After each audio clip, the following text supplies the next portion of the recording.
Sastha health care ഹോസ്പിറ്റലിൽ ഇപ്പോൾ വിദഗ്ധ ഡോക്ടർമാരുടെ സേവനം. ആധുനിക രീതിയിലുള്ള ഓപ്പറേഷൻ തിയേറ്റർ, 24 മണിക്കൂറും ആംബുലൻസ് സർവീസ്. ആവശ്യക്കാർക്ക് വീടുകളിൽ ചികിത്സ. Sastha health care and wellness centre, Vazhani road, Vadakkanchery, Thrissur. Phone 8547024222.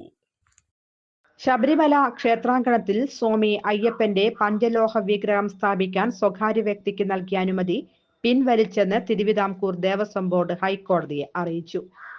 വിഗ്രഹത്തിന്റെ പേരിൽ നടന്ന പണപ്പിരിവ് സംബന്ധിച്ച് പോലീസ് അന്വേഷണത്തിന്റെ പുരോഗതി അറിയിക്കാൻ സർക്കാർ സമയം തേടിയതിനെ തുടർന്ന് justice V Raja, Vijayaraghavan, justice K Vijayakumar എന്നിവരുൾപ്പെട്ട ദേവസ്വം ബെഞ്ച് ഹർജി സെപ്റ്റംബർ 10 പരിഗണിക്കാൻ മാറ്റിവെച്ചു.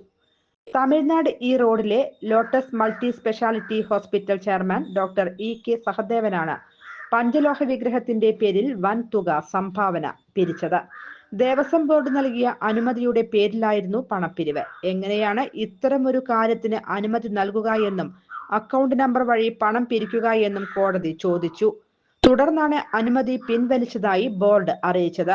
പമ്പ പോലീസിൽ പരാതി നൽകിയെന്നും ദേവസ്വം ബോർഡ് അറിയിച്ചു. News desk any time. കൂടുതൽ വാർത്തകൾക്ക് ഞങ്ങളുടെ ചാനൽ സബ്സ്ക്രൈബ് ചെയ്യുക. ഫേസ്ബുക്ക് ഫോളോ അപ്പ് ചെയ്യുക. വാർത്തകൾ വേഗത്തിലറിയാൻ എനി ടൈം ന്യൂസ്.